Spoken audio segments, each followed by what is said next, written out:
Loving a narcissist is very difficult, and honestly, it hurts. If you're being honest, your love for them probably runs deep down to the core of who you are, or at least it used to. They are or were a part of you because of it. You love with your heart and your soul, with every part of your being. Sometimes they confuse you though, because they can be so mean and so hurtful. No matter how hard you try, you just can't seem to get through to them. They always seem to have some issue with you. And even when you think you have finally figured it out, how exactly you're going to make everything okay for them or with them, they never fail to hurt and disappoint you. Sadly, despite your sincerity and your genuine desire to make them happy, they can't even seem to muster up a little politeness for you, much less actual love. You might even start to wonder if you're the problem. Well, I'm here to tell you that not only are you not the problem, but that the narcissist in your life is unquestionably the problem. Narcissists have this way of exploiting your need for connection. See, as humans, we are wired to connect with other humans. In fact, according to scientist Matthew Lieberman, author of the 2013 book Social, it is as necessary for us as food and water. He notes that social pain, as in being snubbed or having someone say hurtful things to you in a social setting, can be as real to us as physical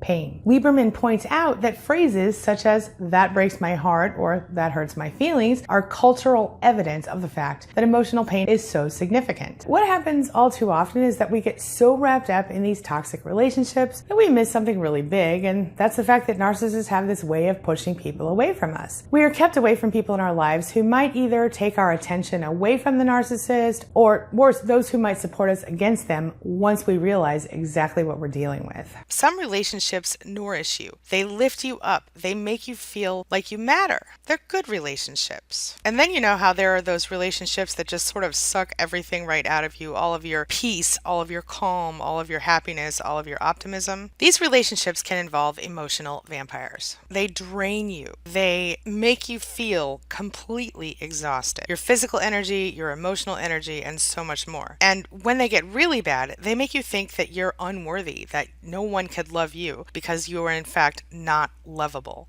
And then there are those who do the little subtle digs to make you feel bad about yourself and intentionally target those areas where you are the most sensitive just to hurt you. And of course, we all know that dealing with an emotional vampire will most certainly lead you to doubt yourself, doubt your self-worth, to think you don't matter, you don't belong. To put it in a nutshell, an emotional vampire is someone who kind of sucks your energy. You will find that they will do things to anger you or upset you or make your life harder, and when you react, they almost seem to enjoy it. The painful truth is that a narcissist just can't love you back because they're not capable of actual love. In fact, while they might understand the concepts of love and empathy on some level, the truth is that they can't feel these things because in many cases, the emotional development, it stops during toddlerhood for narcissists. And at best, you're probably looking at an emotional preteen. In any case, this lends to their extremely egocentric nature and their lack of concern for the feelings of you and anyone else. Without intense healing and therapy to address their core wound, as it were, narcissists will never be able to grasp the concepts of unconditional love or empathy for other people. While we might not like it, our well-being as humans is literally directly affected in profound ways by our connections to other people. Social pain is real pain. So not connecting can be as detrimental to our physical and mental health as not eating healthy food. And this is confirmed by the Canadian Mental Health Association, which notes in a 2019 report that connecting with other people is far more important than we might think. In fact, we are told that social connection can lower anxiety and depression, help us regulate our emotions, lead to higher self-esteem and empathy, and actually improve our immune systems. So literally, by not connecting with other people, we put our health at risk. In other words, the evidence shows that we need to connect with people in order to be relatively healthy. Have you ever seen someone smirk when you felt upset or angry, or seem to kind of enjoy your rage? That's one example of an emotional vampire. They will suck the life out of you. They are people with no accountability for their own emotional experience, and they rely on others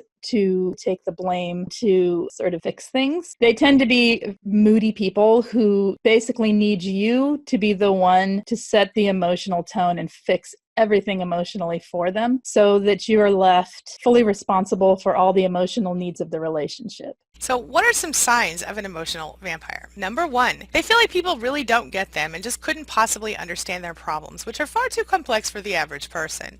Number 2, they act like they have no control over their own lives. They act like everything happens to them. If they're in a bad mood, they need you to pick them up. If they're in a good mood, they need you to go with that good mood and not do anything to cross that good mood. They act like a victim at all times. Number 3, they're always asking for help and they're never willing to help someone else. Basically, they're emotional children who are feeding off of you to get their emotional needs met. Number 4, they always act like they don't get the attention they deserve or the appreciation they deserve, and they display a lot of narcissistic injury when that doesn't happen. Number 5, they're always complaining that you never listen to them, and yet they never seem to listen to you either, no matter how many times you spend hours listening to them. Number 6, they think everybody's life is better than theirs and easier than theirs. And even if you've just been through the biggest trauma of your entire existence, they blow it off like it's nothing. Number 7, they're never happy with you or anyone else in their life, and they always have to argue or fight or cause drama. They thrive on drama. I know, you're shocked. And that brings me to number 8, that is that it's usually their fault,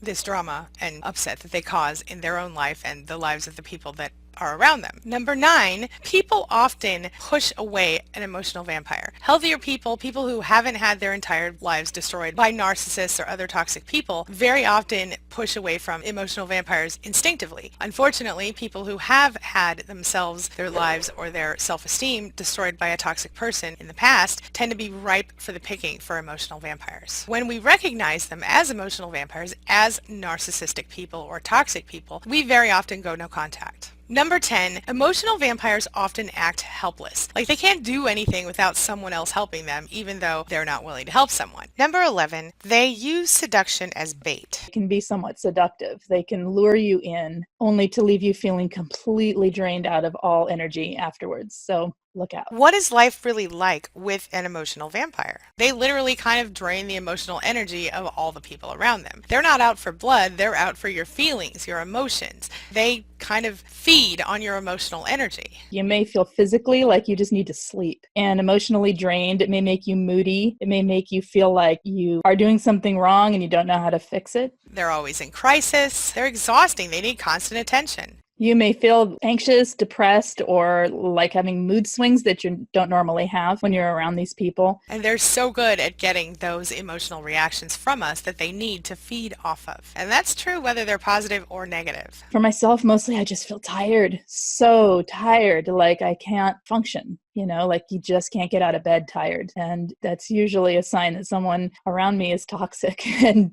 draining my energy like an emotional vampire. Does that sound familiar to you? Unfortunately, I've never heard of a narcissist who has successfully changed, nor has anyone else I've ever interviewed or worked with in the past. If you don't believe me, I understand. That's why I'm going to share with you a few of those opinions in a brief clip right now. It's only going to take a minute, so be sure to stick with me. Let's roll it.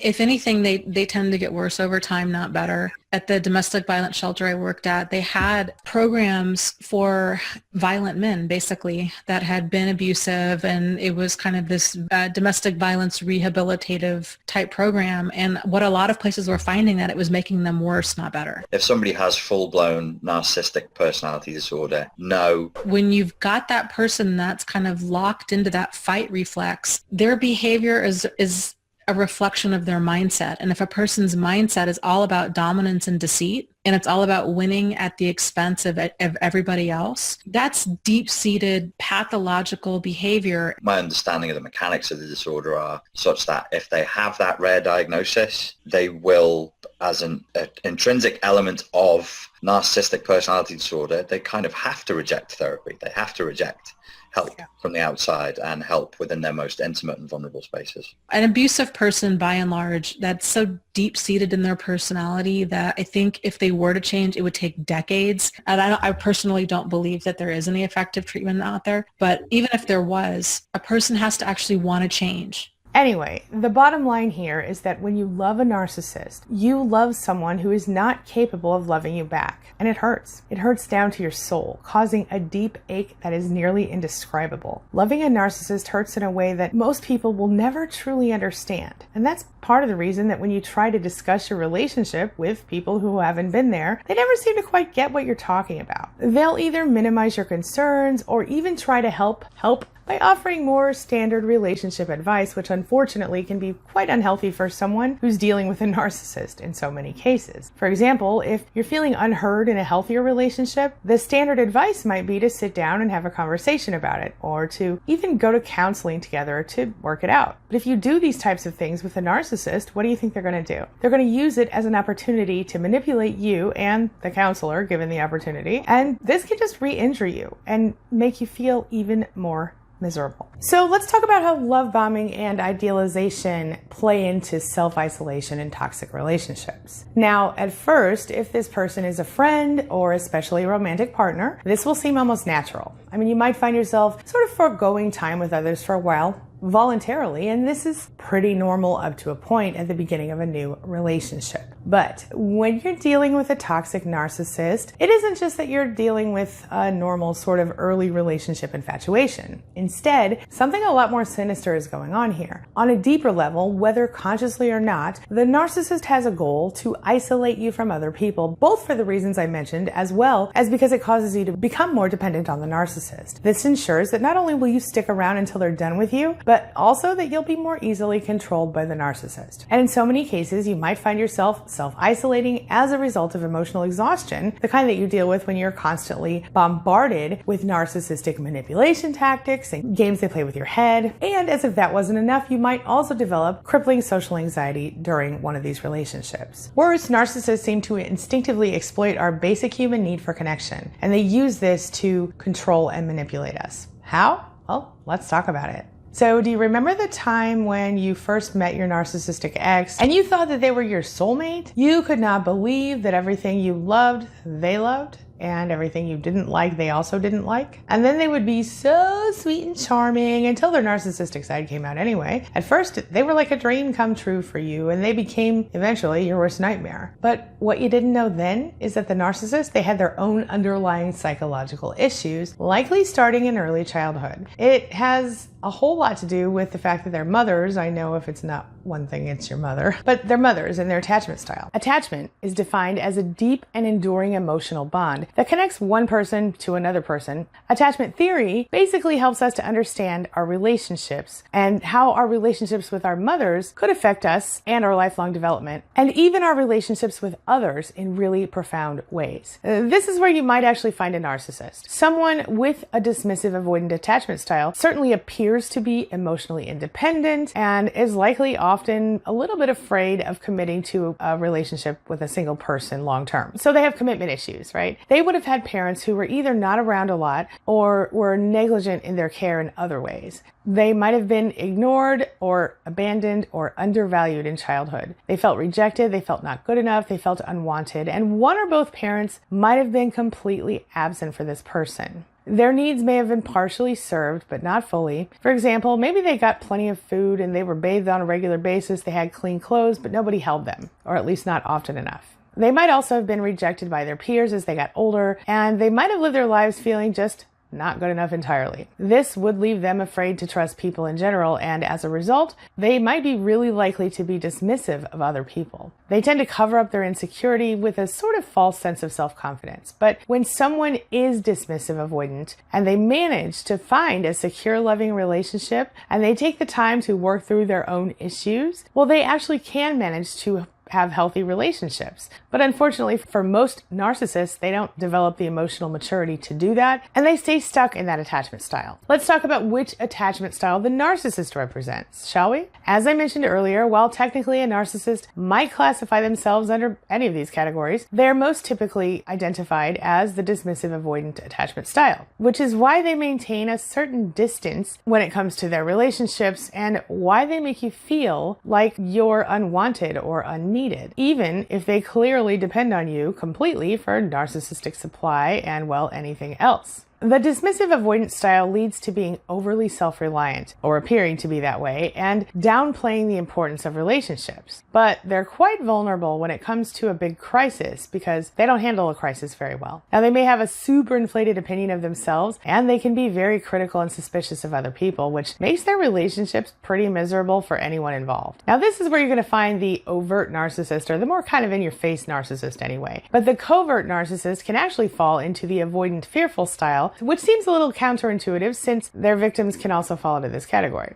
So let's talk about the wild card attachment style, which is fearful avoidant. Many people who could be classified as codependent might fall into the fearful avoidant attachment style. As adults, fearful avoidant types might become overly dependent on their relationships. While they might have had similar experiences in childhood, the difference between whether someone becomes a narcissist or a more empathic type of codependent would depend on how they deal with their own childhood experience when they are the fearful avoidant type. In either case, those who could be classified as fearful avoidant, they tend to be absolutely terrified of rejection, and they are constantly dealing with inner conflict. They sometimes thrive on drama, and they are nearly always suffering from low self-esteem. They are definitely prone to anxiety when it comes to relationships, whether they're super clingy or they're constantly avoiding intimacy. So how is it that a codependent people pleaser could potentially fall into the same category as a covert narcissist? Well, it is the codependency factor. Both narcissists and their victims could be, according to psychologists, considered codependent because at its most basic level, codependency represents someone who has sort of lost themselves or never found it in the first place. Even though the narcissist cannot really feel compassionate and emotional empathy, they certainly can watch and learn what you like and how you want and need a connection. The narcissist can really only express cognitive empathy or superficial empathy or agenda-driven empathy.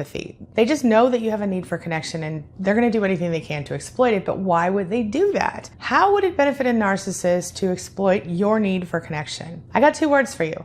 Narcissistic supply. They need it, and they will do whatever they need to do to get it, including pretending to care about you and expressing false empathy. Just for reference, I'm going to show you a quick section of a recent video where I talked about this in detail, and then we're going to talk more about exactly how the narcissist uses your need for connection against you. The fact is that narcissists cannot put themselves into your shoes. They cannot understand any type of pain that you feel because they're not capable of it on an emotional level. But this explanation isn't quite thorough enough because it leaves so many of us wondering, but what about all those times they did seem to be empathetic? How is that possible? So I know what you're thinking. If narcissists are not empathetic, then how could they ever act like they are? Isn't this how empathy works? To be aware of and to choose your actions based on someone else's feelings, or at least the understanding of those feelings? Well, yes and no. What is false empathy then? Well, false empathy is sadly used as a manipulation tactic by narcissists when they want something from you. Since you value connection and empathy, as most non-narcissists do, the narcissist knows it will help them get what they want from you. So they pretend to care how you feel. See, when it comes to narcissists, they are unable to feel emotional and compassionate empathy. But at the same time, they're well aware of the fact that other people value empathy, and because of that, they might demonstrate false empathy. Wait, what?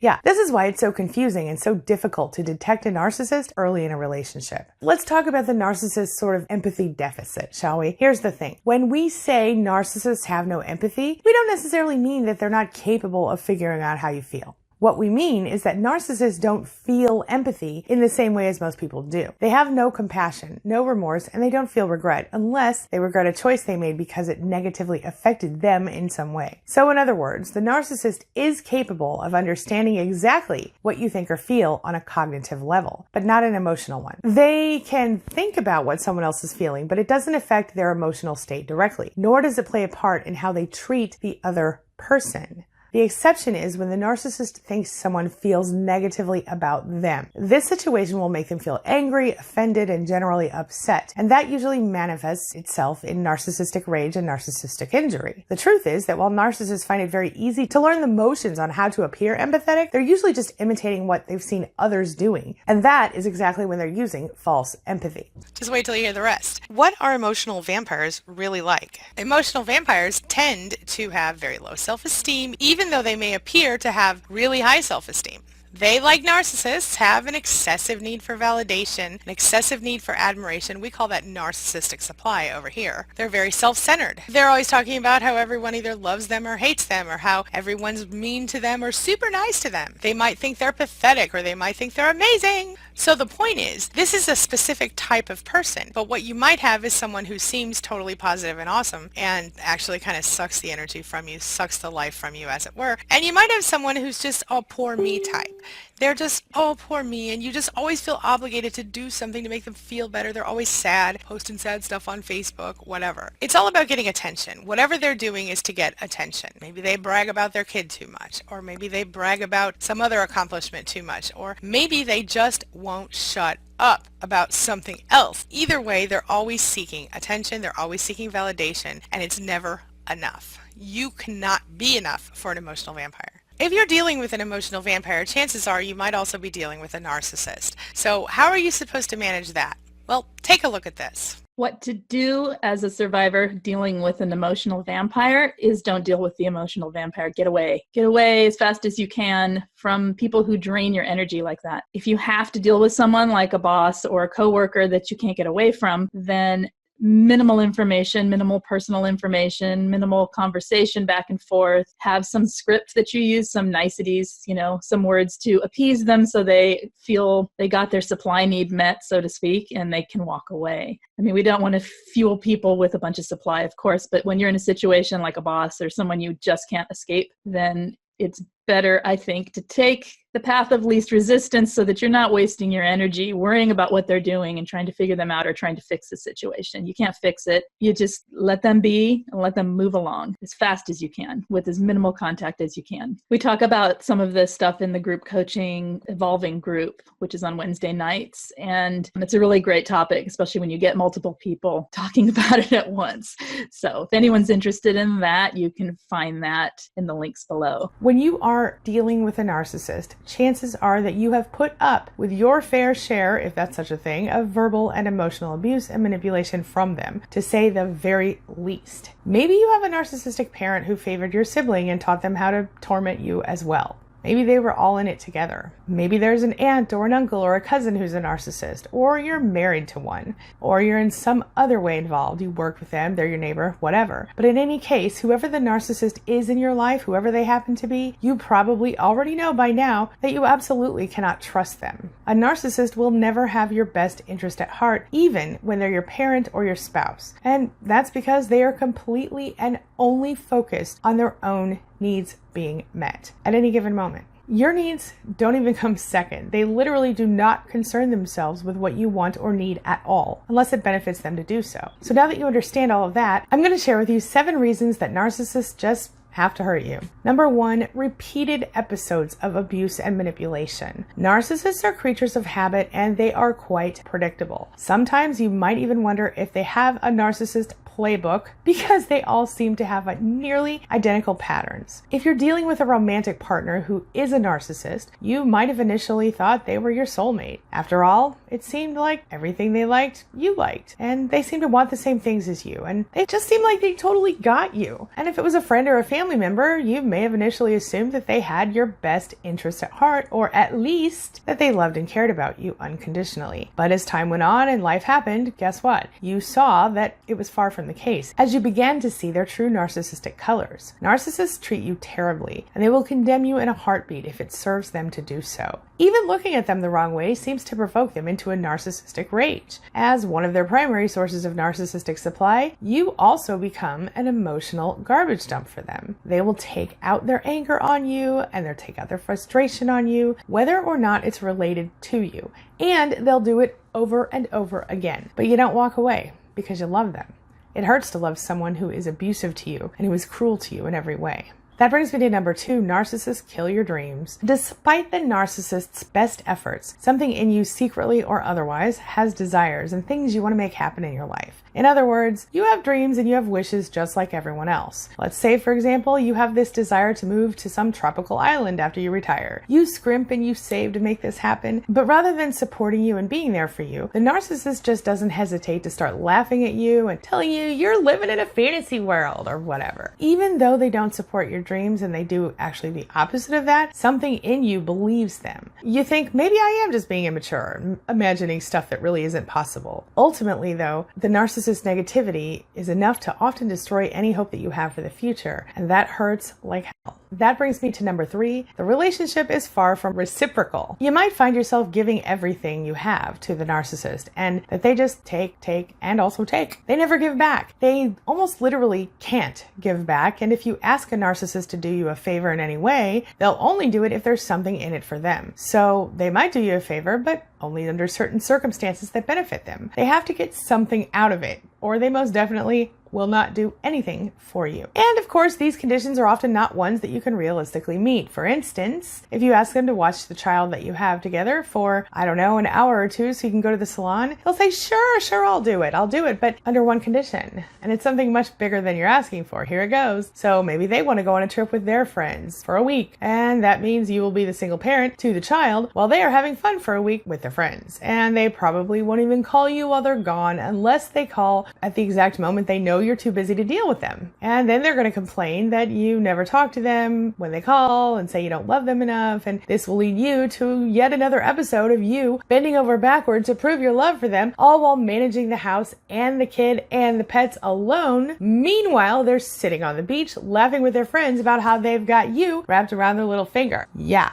Anywho, this brings me to my next point. Number 4, your needs always come last with the narcissist. You are always having to put the narcissist's needs ahead of your own. And whether you intend to do so or not, you most definitely have to put your needs on the back burner if you're in a relationship with a narcissist. In fact, if this narcissist is a family member, you might not even be fully aware that you're allowed to have needs and wants. The narcissist makes it very clear that they are superior to you, above you, so much so that they literally will not allow you to take care of yourself at all in some cases because their needs and their wants come first always. Not only is this emotionally, physically, and otherwise exhausting, but you often end up feeling guilty for even wanting to take a shower or even to go to the doctor when you're not feeling good. Personally, I remember feeling guilty for wanting or needing anything in my own toxic relationships, and this brings me to my next point. Number 5, narcissists are boundary busters. The narcissist doesn't care if you have boundaries or rules. In fact, they actually feel like you're not allowed to make choices for yourself in many cases. They do not take you or your boundaries seriously at all. In fact, they're going to walk all over you without a second thought, actively and intentionally crossing your boundaries one by one. Of course, since you love them, you tolerate it, but you don't recognize that over time, your boundaries are pushed so far back that they're almost entirely gone. For example, if you're married to a narcissist and they suddenly become best friends with someone they are clearly and painfully attracted to, and you can tell this based on the way they act around that person and about that person, you might have a real and understandable problem with this. But instead of understanding that they are crossing an obvious boundary that any married person would have an issue with, the narcissist will tell you to stop being so jealous and insecure, and they'll say that if you are going to accuse them of cheating on you, well, my goodness, they might as well just go ahead and do it, despite the fact that you have never accused them of anything but just question this so-called friendship. Of course, they also have double standards, so you won't be allowed to have a similar best friend.